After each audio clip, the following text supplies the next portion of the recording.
Now, one of the other things in this job that was different and unique is that I found a painter that was able to do the stain and the lacquer on the railing components before I installed them. And this saved me a lot of time, saved the customer money. It was a really good price. And also what he did on his suggestion is he left the front of this post with just stain and no lacquer. So what I was able to do is I was able to fasten the post to the stair stringer, plug this hole, sand it flush, and then apply the stain and also my brand. And really you cannot tell that I've blended stain there. And then I just put a coat of a paintable lacquer. It takes about a half hour to dry. And I used a bristle brush and I applied that onto the post. And to me, the finish is flawless.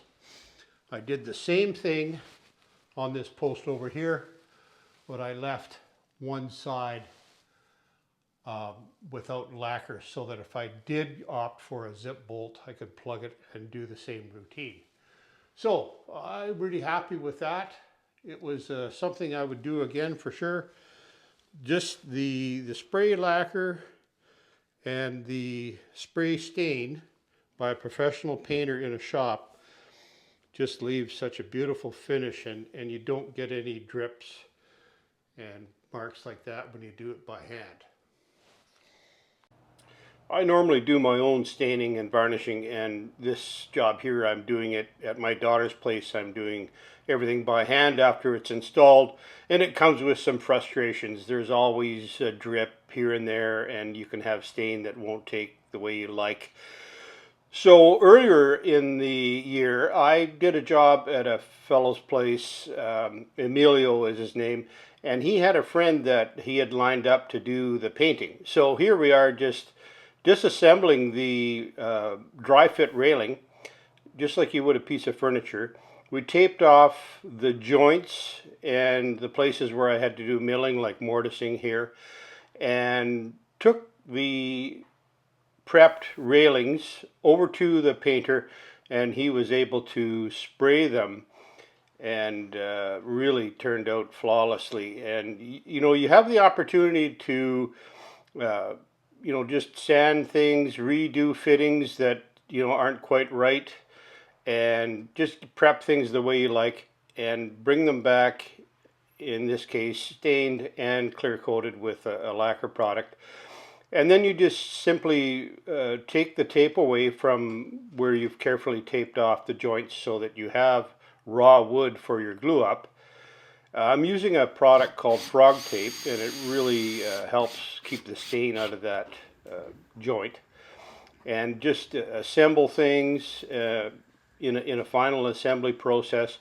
Make sure you put some construction adhesive or white glue, and you can even cut posts and railings if necessary by taping off the finished side where it's going to go on the table of the bandsaw or the table saw, and then just do your assembly at the end. And here I am putting a post into the floor that is going to get attached to the stringer, and it really worked out well. And this is the same post where the painter, Joe is his name, left the front side of the post without any lacquer, and I was able to attach it, sand the plugs, and man, it just turned out really super.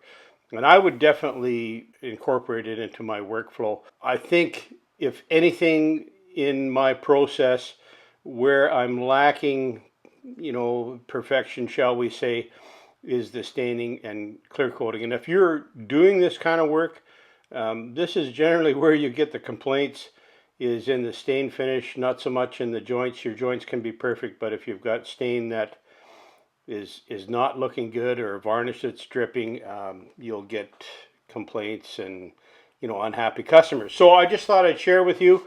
Thank you very, very much for watching. This is a short little video that I thought would be worthwhile for you to see. Don't forget to like, subscribe, comment, let me know what you think of what I'm doing here, and we'll see you on the next video. Take care.